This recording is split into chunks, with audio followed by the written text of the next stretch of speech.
de ceia, eu sempre digo, amados, o culto de ceia é o culto mais importante de uma igreja. Mais importante. Porque ele nos traz 3 fundamentos que são inegociáveis.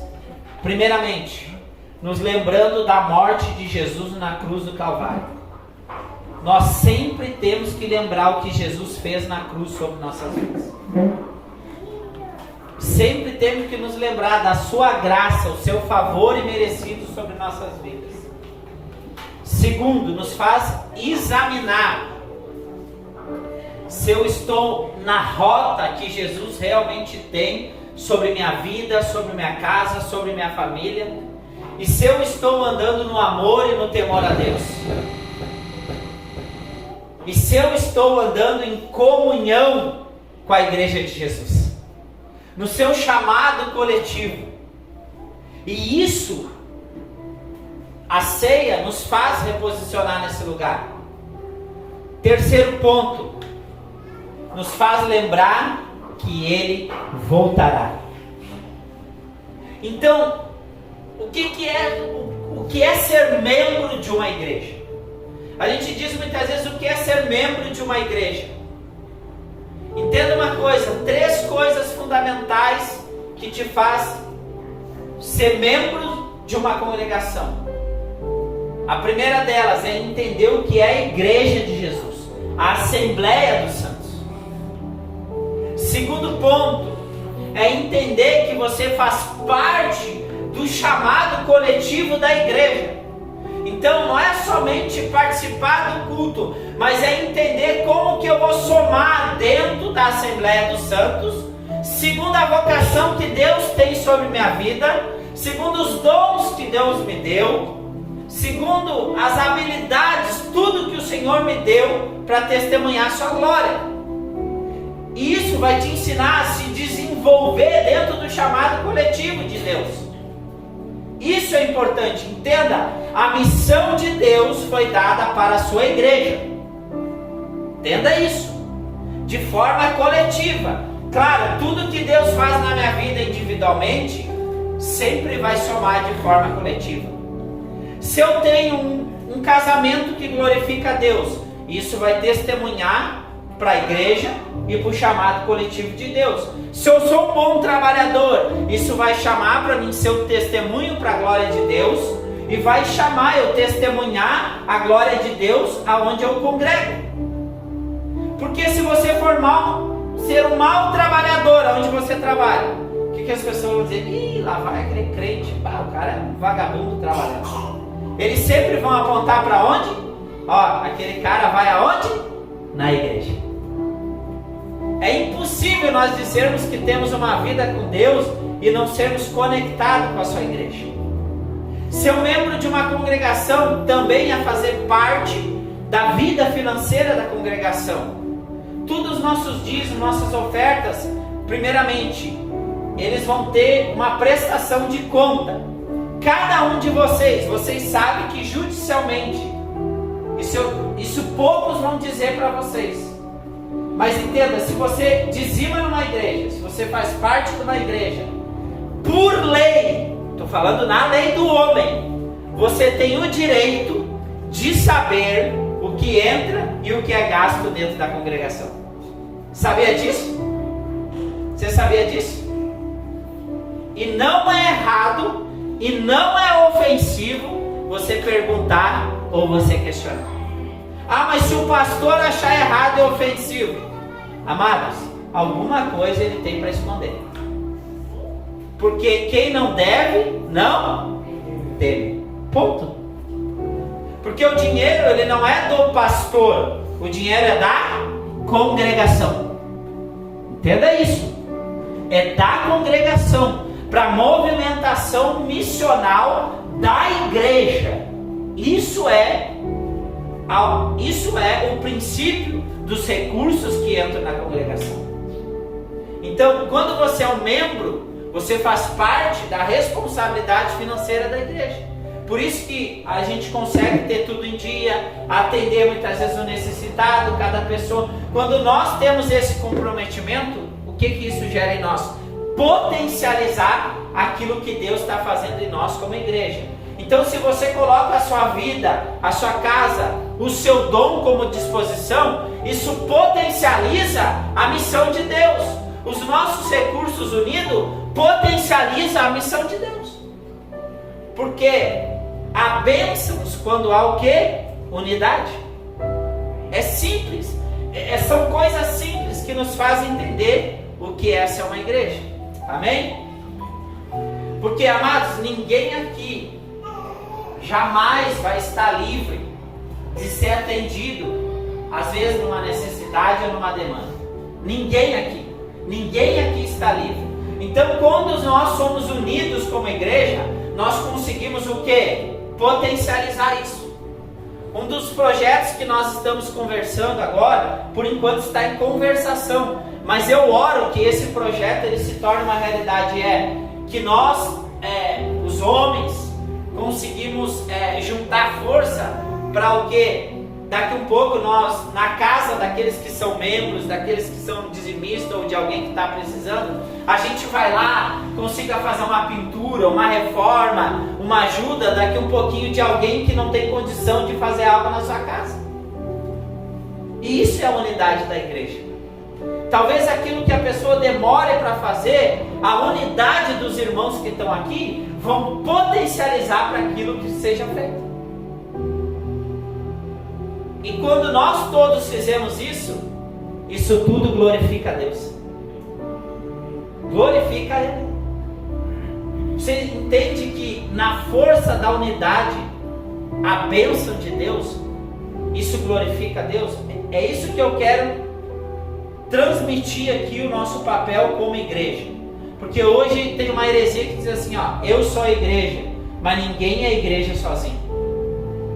A palavra igreja é a Assembleia dos Santos. Alguns dizem chamado para fora. Sim, chamado para uma assembleia. É fácil você pegar um trechinho do significado ao todo e tornar aquilo uma heresia pessoal. Mas se você pegar todo o respaldo ali, todo o significado da palavra igreja, ela sempre vai apontar para um lugar: coletividade e unidade. Não tem nós fugirmos desse lugar. 1 Pedro 2,17. Nós estamos na nossa escola de cura. E nós, antes de entrarmos nessa série, nós falamos sobre o que era ser igreja. A primeira parte dessa série nós falamos sobre o cativeiro da ofensa. E agora nós queremos entrar num outro ponto que todos nós, em algum ponto, precisamos ser curados: no temor a Deus.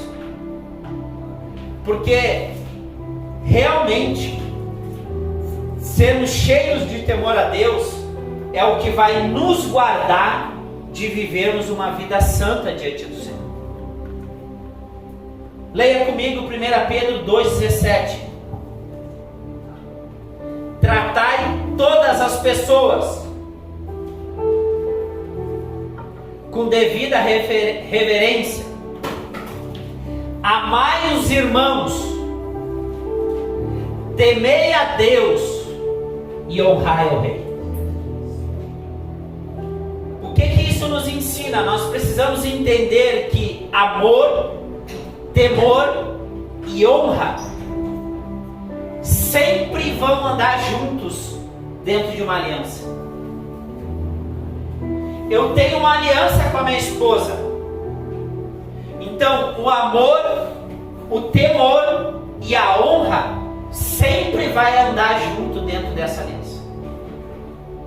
Sempre.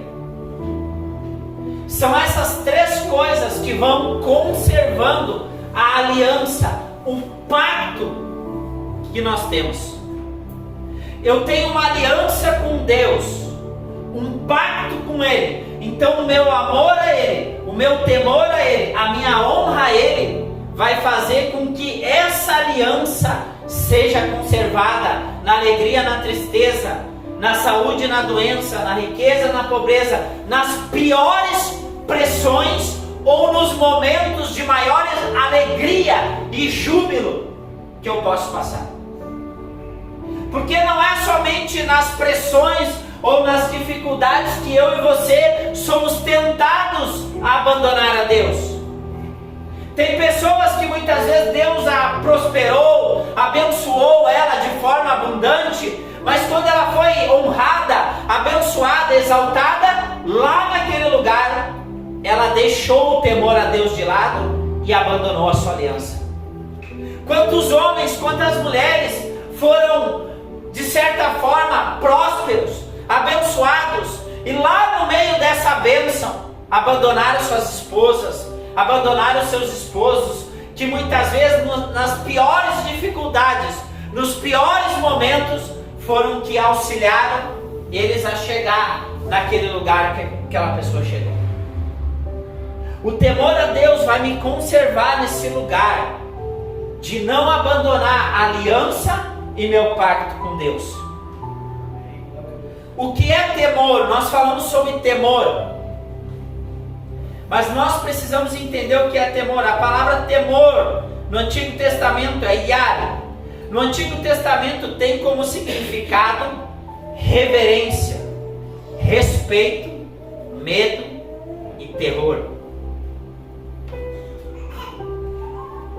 A palavra temor no Novo Testamento é fobel ou fobia, que tem como significado reverência, respeito, obedecer, medo e um certo terror.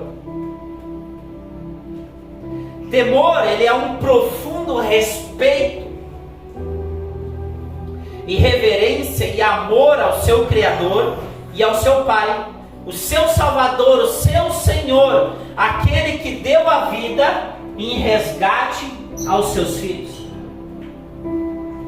Por isso que eu digo que a ceia te faz entrar num lugar de entender e lembrar de tudo aquilo que Deus fez sobre a tua vida, sobre tua casa, sobre tua família, sobre teus filhos, sobre tua descendência.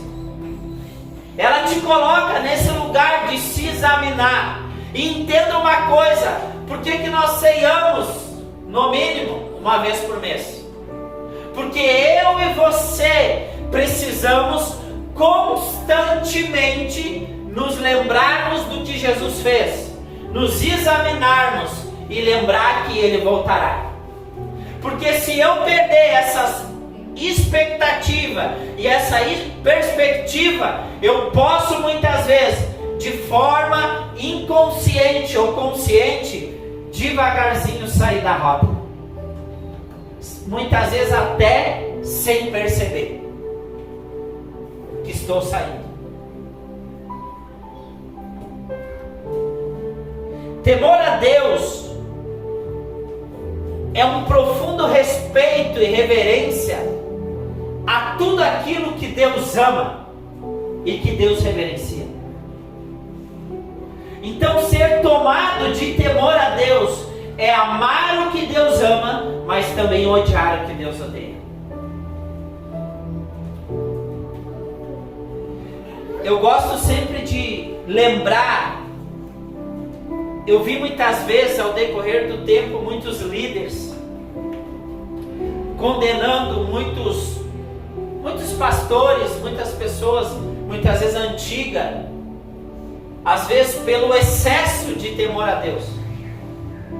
Claro que eu digo que todo excesso ele caminha num abismo, mas a gente olhava que antigamente, às vezes as pessoas chegavam na porta das igrejas, elas caíam endemoniadas. Na hora do culto era uma total reverência à palavra, uma total reverência à pessoa de Jesus, ao que Deus estava movendo no ambiente de culto. Uma reverência com a palavra dentro da sua casa. Existia um zelo de temor a Deus. E eu creio que uma das coisas que nós como igreja, coletivamente, precisamos resgatar nesses dias é isso. Porque é o temor a Deus que faz com que a glória de Deus se manifeste de forma ampla no ambiente e através da vida de uma pessoa. reverência, total atenção. Porque se a pessoa ela está num ambiente de culto e ela está assim, muitas vezes assim, amados, nós temos que aprender que quando nós entramos no culto, nós estamos no culto. Eu vou estar aqui olhando a minha rede social, vou estar aqui. Você não está dando total atenção à palavra e à presença de Deus. Quando você começa a conversar, desviar o seu irmão, desviar do propósito do que está sendo manifesto, nós como igreja estamos o quê? Deixando devagarzinho o temor a Deus.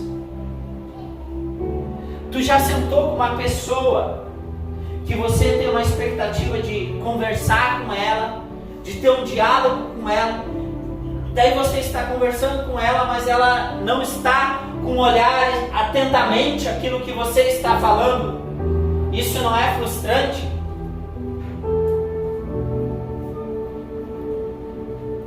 Por que Deus se manifestaria num ambiente a qual as pessoas não estão dando total atenção àquilo que Ele quer fazer? Por que o Senhor falaria com nós ou compartilharia algo de sua intimidade? A Bíblia fala em Salmos 25:14 que os segredos do Senhor são para aqueles que o temem. Pessoas que elevam o nível de temor a Deus, elas são aptas a conhecer os segredos mais profundos do coração de Deus. Por isso que a importância de nós sermos curados nesse princípio irrevogável da palavra de Deus sobre nossas vidas. Temer a Deus. Temor a Deus é adorá-lo e ter ações de graças contínuas. Amar o que Ele ama e odiar o que Ele odeia. Você vê que há uma ênfase nisso. É ter uma vida constante de ações de graça ao Senhor. Porque se você é uma pessoa temente a Deus, você vai quebrar uma coisa dentro da sua boca: a murmuração. Porque murmurar é dizer: Deus, você não é poderoso o suficiente para fazer do jeito que precisa ser feito. Isso é murmuração. Temor a Deus gera dentro de cada um de nós o medo, o pavor de ofender a Deus e tudo o que Ele fez de amor para as nossas vidas. Deixa eu te trazer isso de uma forma prática. Amados, eu amo a minha esposa, eu amo minhas filhas, eu amo Jesus intensamente. Então eu vou te simplificar de forma simples. Por exemplo, eu tenho uma aliança com a minha esposa. Quando uma mulher chega, talvez eu possa estar num lugar e daqui um pouquinho chega alguma mulher para me tentar, para me assediar. Naquele momento, o meu temor de desonrá-la, o meu temor de acabar com a minha família, é aquele pavor: meu Deus, se eu praticar esse pecado, isso vai destruir o meu casamento, isso vai destruir a minha família, vai afetar os meus filhos. É esse temor que nós somos tomados, ao ponto de eu estar diante do pecado, eu dizer: não, eu não posso ofender a Deus, eu não posso trair o meu Senhor, o meu Salvador, aquele que deu a vida por mim. É desse pavor, é desse terror que eu e você temos que ser tomados, de não ofender o amor de Deus sobre nossas vidas, de tudo aquilo que Ele sofreu na cruz do Calvário para nos curar, para nos libertar, para nos transformar. Analisa as nossas vidas sem Cristo, sem Jesus. Amado, quando eu olho para trás e eu me lembro da minha vida sem Jesus, amados, eu sou tomado de vergonha, de arrependimento. E muitas vezes me vem assim, meu Deus, como que eu não entreguei a minha vida antes para Jesus? Por que eu não entreguei antes? É isso que nos faz, diante a tentação, vencê-la. Porque o amor de Deus te faz acessar o perdão, a cura, a libertação. Largar aquele jugo que está sobre a tua vida na cruz do Calvário. Mas o temor a Deus te faz permanecer nesse lugar de amor, nesse lugar de santificação, nesse lugar onde você não vai mais se entregar a sua vida ao governo do pecado. Agora, o que não é temor a Deus? A gente falou que é temor a Deus, mas o que não é temor a Deus?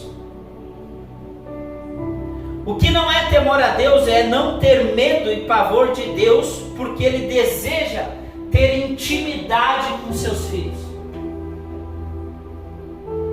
Entenda uma coisa, Deus deseja ter intimidade com cada um dos seus filhos. Deus deseja, mesmo que nós tenhamos pecado, que nós vamos até Ele em arrependimento. Entenda isso. Entenda isso. Às vezes eu olho e converso com pessoas, não, mas eu tenho medo de Deus.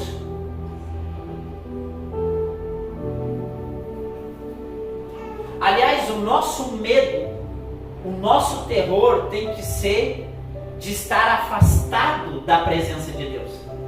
Esse tem que ser o nosso medo. Esse tem que ser o nosso terror. Não de estar com Ele. Porque Ele deu a vida do seu Filho Jesus para que eu e você tivéssemos o acesso de estar conectado com o Pai novamente, através do seu Filho Jesus. O que te impede de chegar ao Senhor em oração e colocar o mais íntimo do teu coração diante dele? Nosso problema é que muitas vezes nós achamos que Deus não conhece o pecado que há dentro de nós, que Deus não conhece as dificuldades que existem dentro de nós, os nossos desafios.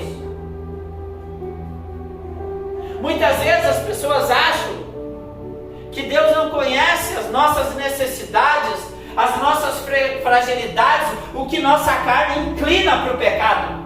Mas se nós colocamos isso diante do Senhor e nos rendemos para que haja cura, Deus vai nos curar.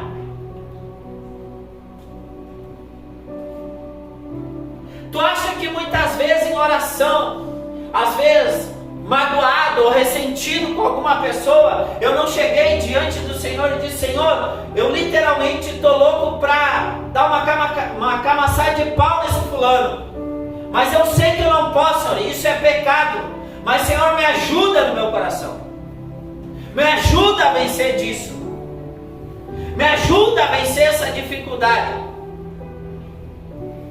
Na realidade, o que Deus mais está esperando é que nós vamos chegar e colocar isso diante dele. Mas muitas vezes eu e você temos medo de colocar as orações mais extremas que estão dentro de nós.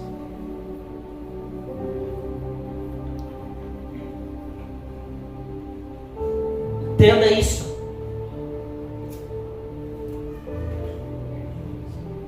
Entenda esse lugar de relacionamento. Seja tomado hoje de temor a Deus. O Senhor te chama para esse lugar. O que o temor a Deus gera em nossas vidas? Entenda uma coisa: todo princípio que eu e você praticamos vai gerar promessas e bênçãos de Deus. O primeiro deles, salvação.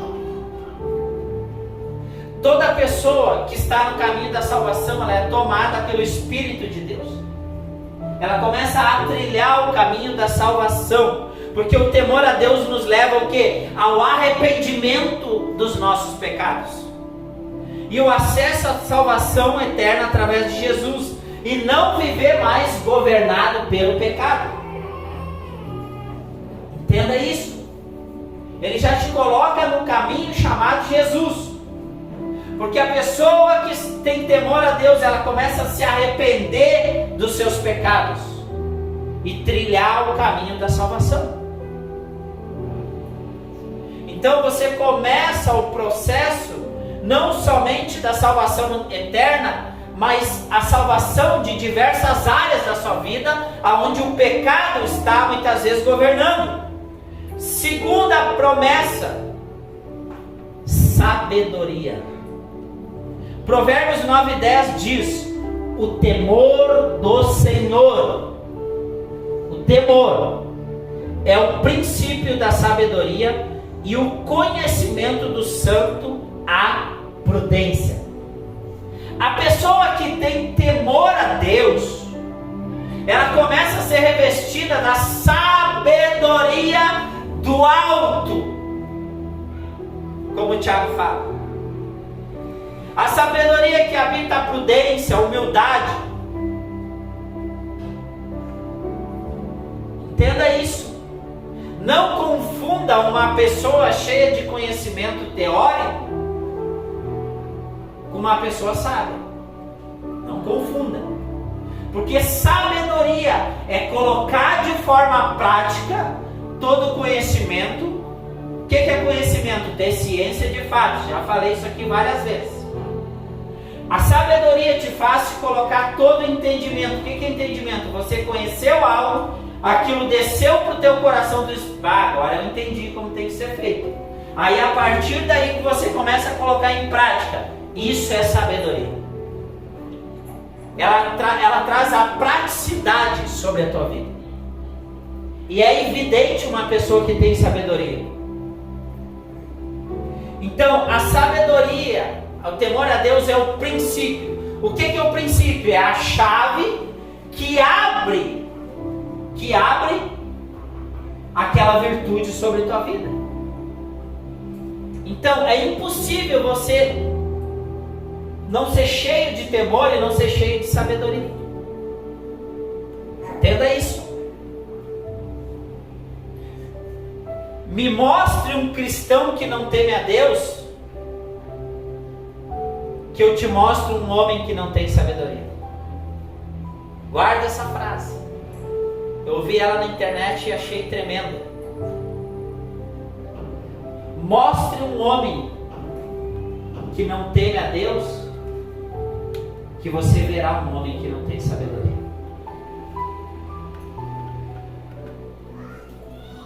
E entenda uma coisa.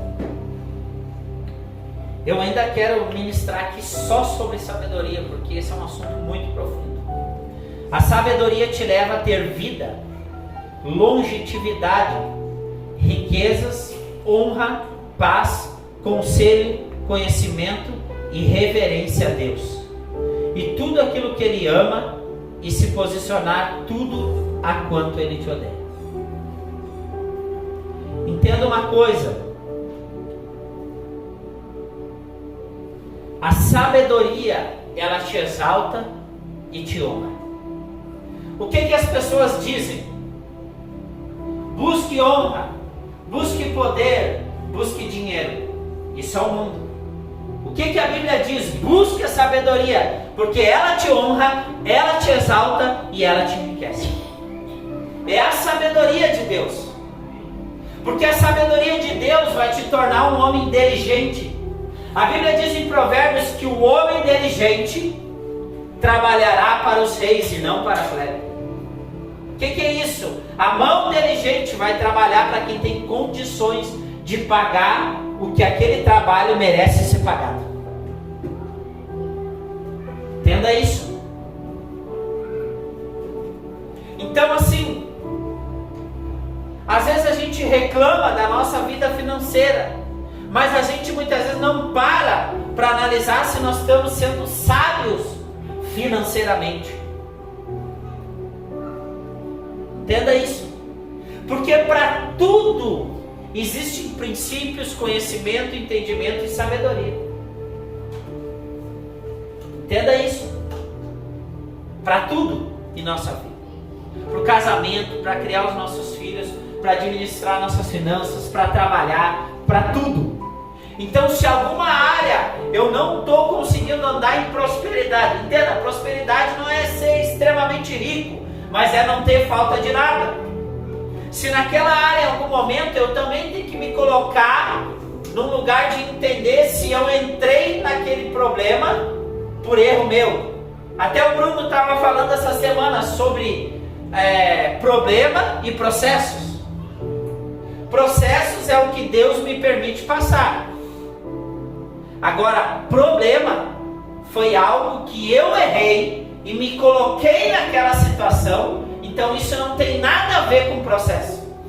Isso tem tudo a ver com algo que eu não fui prudente, que eu não fui sábio e me coloquei naquela situação.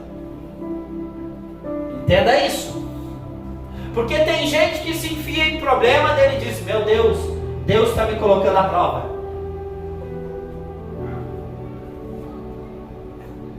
Mas daí ele ganhou um cartão lá de 5 mil, ele gastou tudo aquilo, torrou, não ganha 5 mil. Aí ele se colocou no problema ou Deus colocou ele no processo? É simples.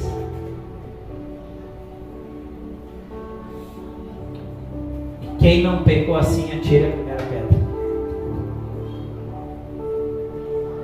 Entenda isso. Isso é muito importante para as nossas vidas, para nós desmistificar muitas coisas, porque quando nós erramos, nós estamos com um problema às vezes de caráter. Agora, demônio você expulsa, caráter você tem que tratar, você tem que se arrepender, nós temos que nos arrepender.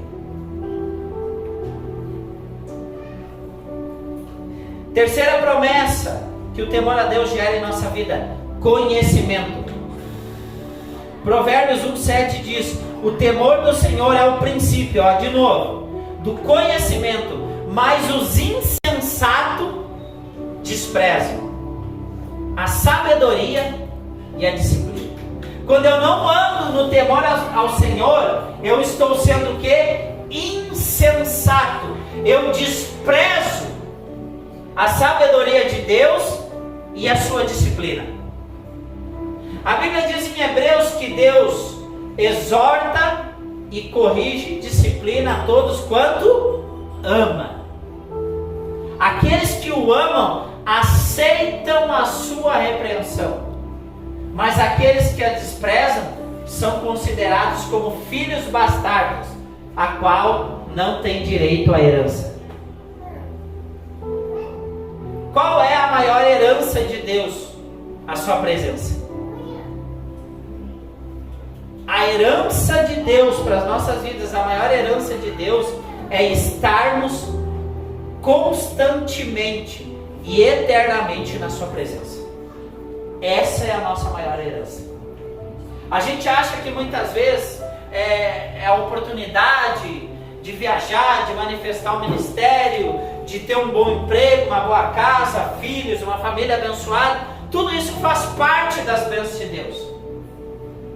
Mas a maior herança de Deus para um homem e para um sacerdote é a sua presença.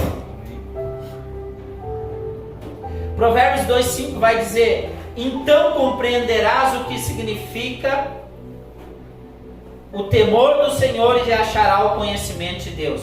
Entenda uma coisa: o temor a Deus, ele é uma chave que abre o conhecimento. Abrindo o conhecimento, nós começamos a entender quem Deus é e a profundidade do seu temor. Então, através do temor do Senhor, do temor a Deus, a sabedoria, o conhecimento de Deus e vários outros aspectos se abrem diante dos seus olhos e me tornam um testemunho prático da glória de Deus. Porque o que vai me tornar uma atitude prática da glória de Deus? As minhas ações. as minhas ações, por mais simples que elas sejam. Por mais simples. Entenda, homens e mulheres de Deus, cheios da glória de Deus, do amor e temor a Deus, aonde eles estiverem, eles vão dar respostas, por mais simples que sejam, de formas diferentes. Eles vão olhar de uma maneira com que muitas vezes as outras pessoas que não têm temor a Deus não olham. Você vai ter visão, você vai ter profundidade de olhar de uma forma que muitas vezes as pessoas sem Deus e sem temor a Deus não olham.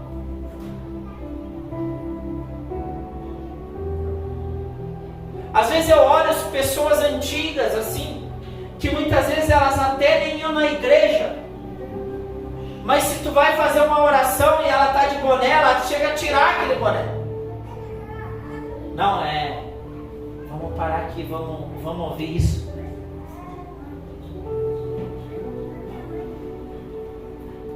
Aí às vezes chega uns fulano, tô na graça, eles acham que tem que fazer tudo de modo relaxada, de modo sem temor. Eu tô na graça.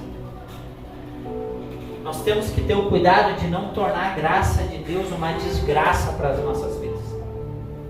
Porque nós precisamos entender que no Novo Testamento, o temor e a reverência da glória de Deus, se ela for administrada de forma errada, ela pode nos levar até a morte. Não, pastor, mas nós estamos na graça. Ananias e Zafira, eles foram esconder uma ofertinha na fila de quem estava dando tudo e a glória de Deus estava elevada. Mentiram. Caíram como morto. Entenda uma coisa, amados. Entenda uma coisa. Se uma igreja se une coletivamente, estou falando coletivamente, claro, sempre começa a partir dos altares. E eu vou te dizer, tem homens aqui nos altares que estão elevando o nível de buscar a glória de Deus e de elevar o temor a Deus. Agora, se uma igreja entende esse papel de coletivamente buscar a glória de Deus e elevar o seu nível de temor, amados, nós seremos visitados por uma glória que pode tocar uma cidade inteira.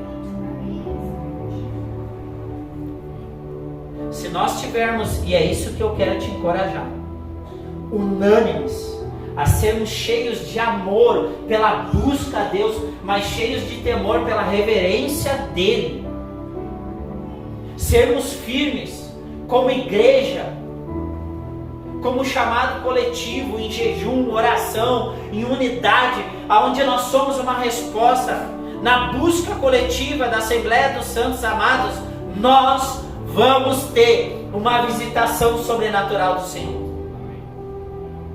Aonde não somente a congregação, mas nossas casas, nossas vidas, os nossos filhos vão ser tomados por essa glória.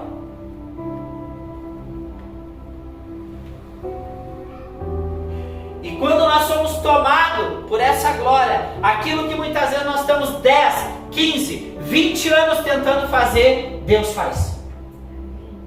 Talvez você está tentando convencer o teu filho a empurrar Jesus para ele, mas o que você tem que ser cheio é da glória de Deus. Eu te digo uma coisa: se você não tiver a reverência de ler a Bíblia, de orar, de estar em comunhão com os irmãos na igreja, os teus filhos não vão ter. Os teus filhos não vão ter, porque eles vão crescendo, tratando de forma sem temor o que muitas vezes os pais estão fazendo. O filho vai sempre fazer o que o pai faz. Entenda isso. Então, às vezes, se seus filhos, se seu marido, se alguém próximo de você não consegue se conectar a Cristo, talvez você tenha que ver o seu nível de temor a Deus e de reverência, a amar o que Deus ama. Deus ama que nós o cultuamos. Deus ama a sua palavra, Ele quer que nós amamos a sua palavra. Deus ama que nós tenhamos uma vida santa. Deus ama que nós tenhamos comunhão com a sua igreja. Jesus ama a sua igreja. E por Jesus amar a sua igreja, eu amo a igreja de Jesus. Jesus dá a vida pela sua igreja. E por Jesus dar a vida pela sua igreja, eu também vou dar a vida pela sua igreja.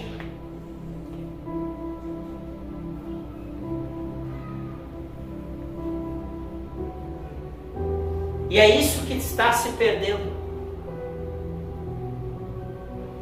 Você já se parou para perguntar quantos irmãos que estão em países de perseguição, que queriam ter o privilégio que nós estamos tendo, de poder cultuar a Deus, de podermos estar juntos. Amados, nós vamos sentar aqui no final, vamos botar uma mesa, vamos compartilhar, vamos ter um tempo de comunhão incrível juntos, com toda a liberdade, sem que ninguém venha aqui, quebre a nossa porta e nos leve preso.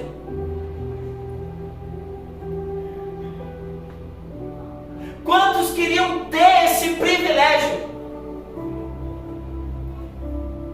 que nós estamos tendo?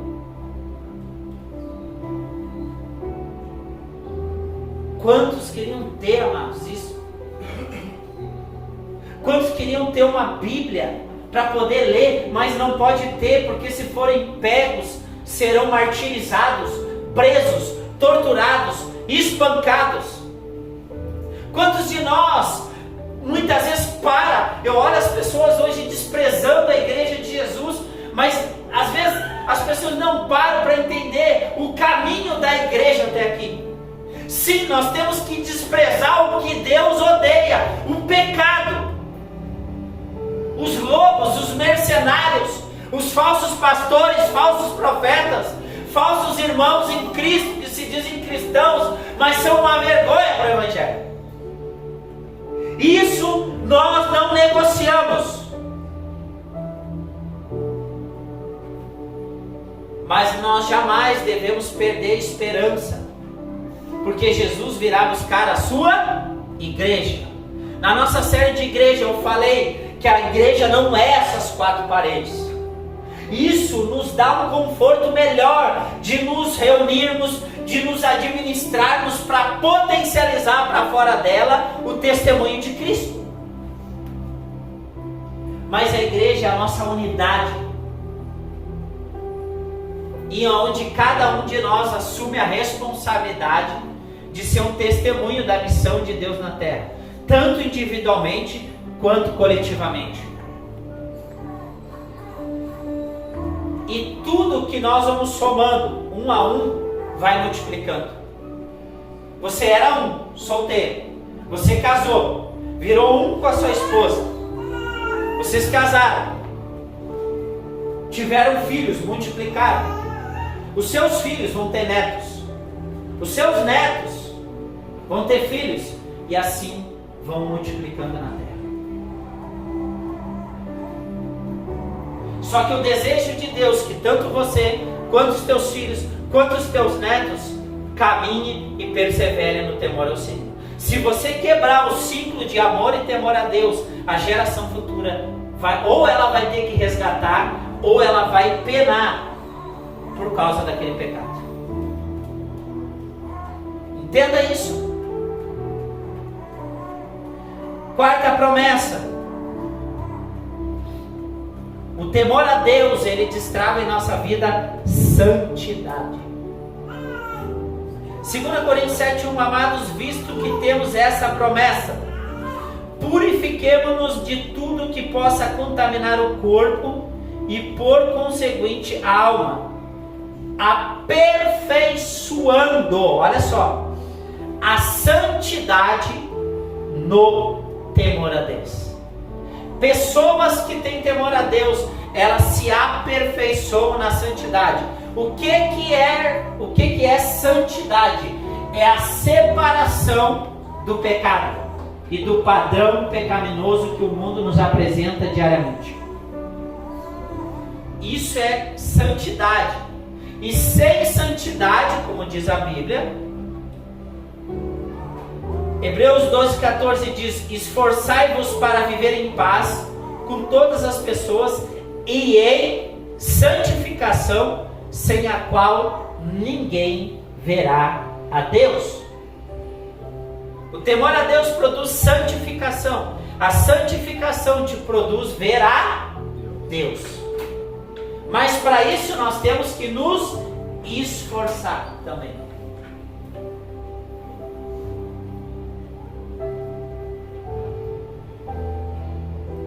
Entenda uma coisa. Ande nesse lugar. Sim, é o Espírito de Deus que nos guia a verdade, que nos ensina os mandamentos, que nos ensinará todas as coisas, que opera sobre as nossas fraquezas. Ele intercede por nós. Sim, sem o Espírito eu e você não conseguimos vencer o pecado. Não conseguimos. Mas nós também temos que nos esforçar a não nos render ao pecado. E a nos render a ouvir a Deus. Quando Ele nos chama, entenda isso. Porque entenda uma coisa, eu e você temos uma séria inclinação a sermos preguiçosos e vagabundos. Sabia disso? Talvez em alguma área não, mas em outras áreas nós vamos ter uma tentação maior. Talvez você vai ter dificuldade de ler, de estudar, de aprender. Talvez você vai ter dificuldade de arrumar um pátio ou fazer uma outra coisa. E é por isso que muitas vezes a coletividade, ela nos dá até um pontapé na bunda para nós andar para frente. Ela provoca dentro de nós a queda de uma zona de segurança e de preguiça, a nós crescermos. Porque entenda uma coisa, os casais aqui vão entender mais. O teu marido provoca o crescimento em você, esposa, naquilo que você tem dificuldade. Mas a esposa provoca no marido o crescimento naquilo que ele tem dificuldade também. Os pais provocam nos seus filhos o crescimento naquilo que eles têm dificuldade. Mas os filhos também provocam nos seus pais a serem professores, a serem mestres, a serem educadores. Porque as pessoas acham que educar, ensinar é só coisa de professor, é só coisa de pastor. Não, todos nós, como filhos de Deus, somos chamados a discipular, a educar, a sermos professores. Todos nós. E isso tem que nos tirar de uma zona de preguiça. Enquanto você é pequenino na fé, tudo bem, você vai ser discipulado e instruído, mas eu quero te dizer uma coisa: se você está há mais de 5 anos congregando e ainda não se posicionou em Deus, se converte. Porque tem muita coisa que Deus quer fazer na tua vida, na tua casa, na tua família. Talvez Ele está dizendo já há anos: eu vou fazer, eu quero fazer. Talvez você está num posicionamento: meu Deus, Deus está em silêncio comigo, Deus não fala comigo. Mas por que Deus vai ficar falando 50 vezes a mesma coisa? Amados, eu sou pai. E às vezes é muito chato você falar 30 vezes com o teu filho a mesma coisa. Não é cansativo você falar com uma pessoa um monte de vezes a mesma coisa? Sim ou não? Então por que você quer que Deus fale com você 50 vezes a mesma coisa? Se Ele já falou. Nós temos que nos posicionar, porque o temor a Deus vai fazer eu me posicionar nesse lugar. Entenda isso. O temor a Deus aperfeiçoa a santidade de Deus na nossa vida. Para encerrar essa parte, nós entrarmos na ceia. Abre comigo, eu quero que você abra nesse versículo. Lucas 4 e 5.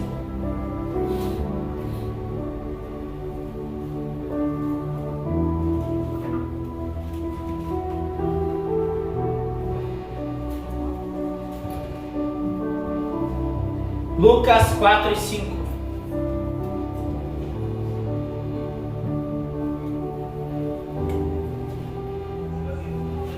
Eu vos afirmo, meus amigos, não temais os que podem matar o vosso corpo. Todavia, além disso, nada mais conseguem fazer. Contudo, eu vos revelarei a quem deveis temer. Temei aquele que, depois de matar o corpo, tem o poder de lançar a sua alma no inferno. Sim, eu vos afirmo, esse deveis temer.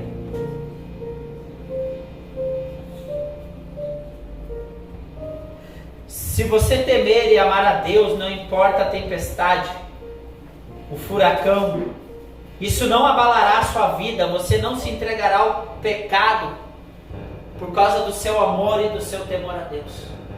Eu olho pessoas que muitas vezes elas têm medo de...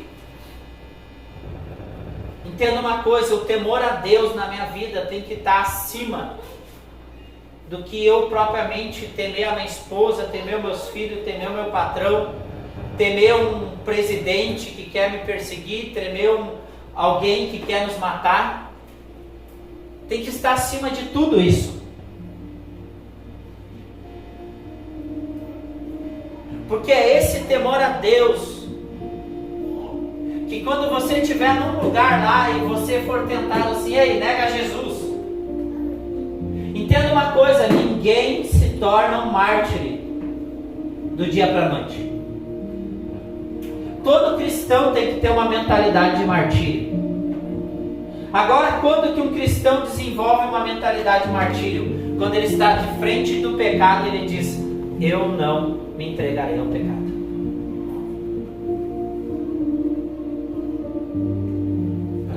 Talvez você está lá trabalhando num lugar, o seu patrão chega, ei, eu quero que você faça isso, só que aquilo é pecado, eu quero que você minta. Não, eu prefiro ir para a rua do que mentir.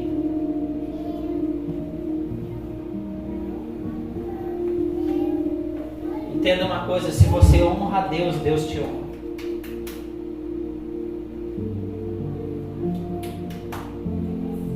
Não temais, amados, aqueles que podem matar os vossos corpos. Por isso que 1 Pedro 2,17 vai dizer, tratai todos, quem tem temor a Deus, ele vai tratar todas as pessoas com devida reverência e atenção, vai amar os irmãos, vai temer a Deus. E o que ela vai fazer com autoridades? Ela vai honrar. A honra é olhar favorável. Às vezes tem pessoas que temem mais homens do que a Deus. Amados, eu não negocio meus princípios e meu relacionamento com Deus em prol de pessoas. Eu sempre vou procurar ajudar, servir da melhor maneira para que as pessoas tenham um encontro com Deus, estejam com o Senhor. Entenda uma coisa, eu e minha casa, nós gastamos a nossa vida em prol de pessoas para que elas perseverem no Senhor. Porque eu sei que um dia, quando nós entrarmos nos portões da eternidade e olharmos cada pessoa que talvez nós investimos tempo, vida, recurso, palavra, orações, jejum, nós olharmos aquelas pessoas e não somente elas, mas as famílias delas, eu sei que nós teremos uma alegria eterna. E isso tem que tomar o nosso coração. O seu posicionamento hoje vai abrir os portões da eternidade sobre a vida de pessoas. Vai abrir. Se você temer a Deus, pessoas que estão do teu lado vão temer a Deus.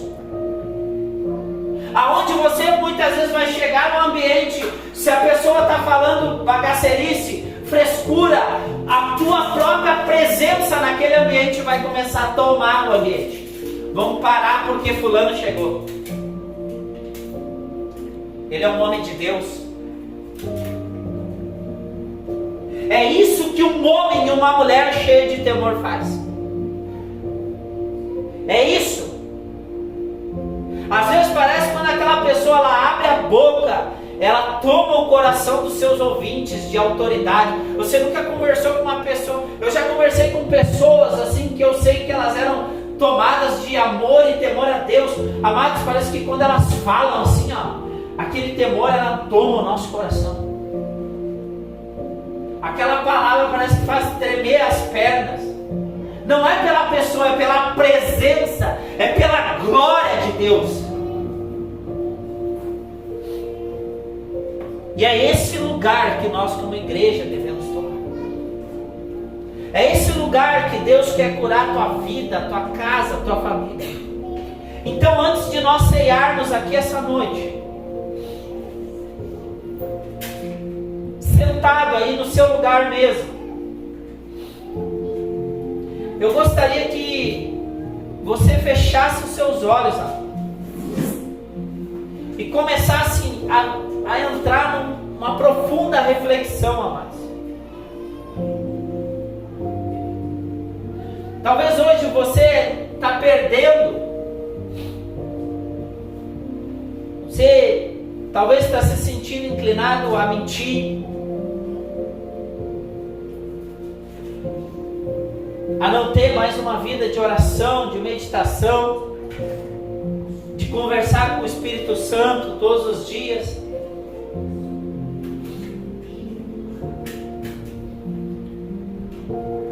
Talvez o seu desafio hoje seja ter uma vida constante com a igreja também, de congregar, de estar no culto, de estar somando com os irmãos.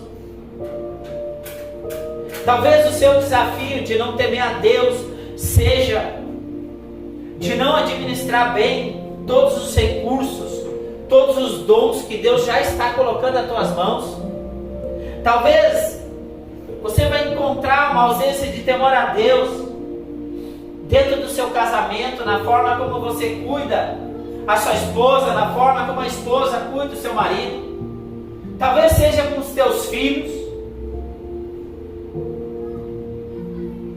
Mas o Espírito Santo hoje te chama a se arrepender desse pecado.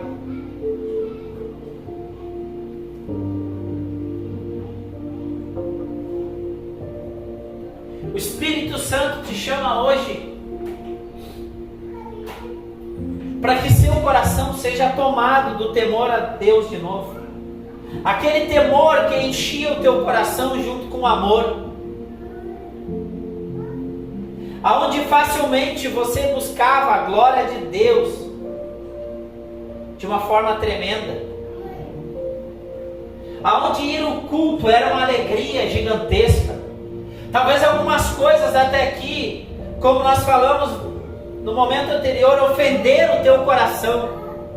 Te fizeram talvez você perder a expectativa através de uma frustração de um homem, uma defraudação. E muitas vezes isso foi te levando, porque a ofensa te faz progressivamente, às vezes você perdeu o temor a Deus. Mas o Espírito Santo diz hoje, entrega diante do altar isso.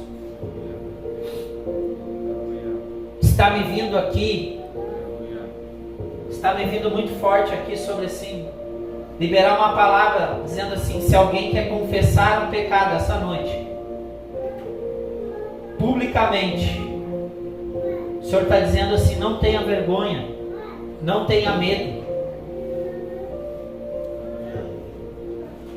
Os moravianos, eles tinham um nível tão elevado de pecado, que quando muitas vezes na ceia eles vinham confessar o pecado deles era assim, eu estou há 2 dias sem ler a Bíblia.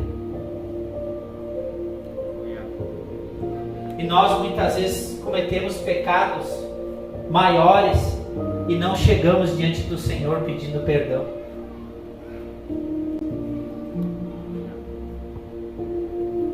Se o Espírito Santo está te guiando, dê esse passo de fé essa noite. Mas derrame seu coração diante dele. Talvez se você não está confiando na providência do Senhor, ele diz assim, ei, tema a mim, porque eu abrirei a sabedoria do alto, o conhecimento sobre tua vida, sobre tua casa. Isso te levará a um lugar onde eu posso te abençoar.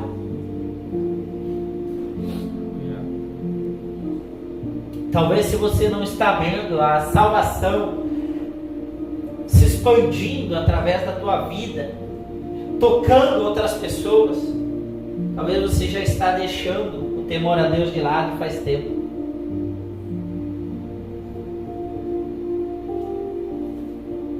Se você acha que não é importante, mais importante falar do meu amor para outras pessoas e testemunhar desse amor, conectar elas com a igreja, para mim é importante, diz o Senhor.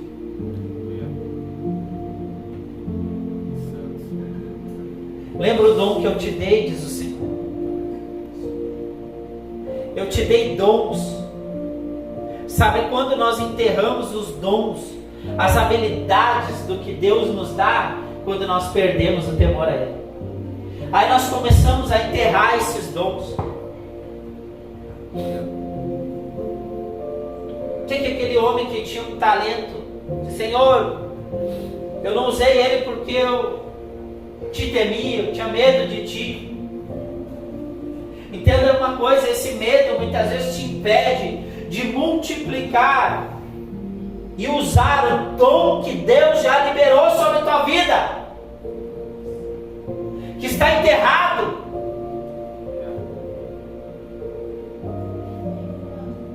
E essa noite o Senhor quer te curar, para te posicionar. Aleluia.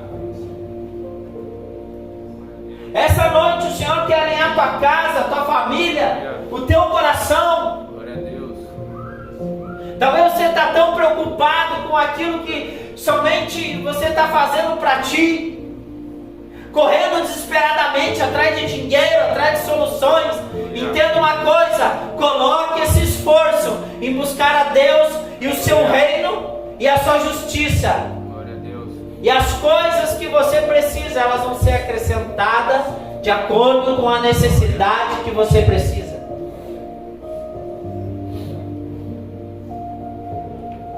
Entre nesse lugar essa noite, diz o Senhor. O anjo do Senhor acampa-se ao redor dos que o temem, e Ele os liberta.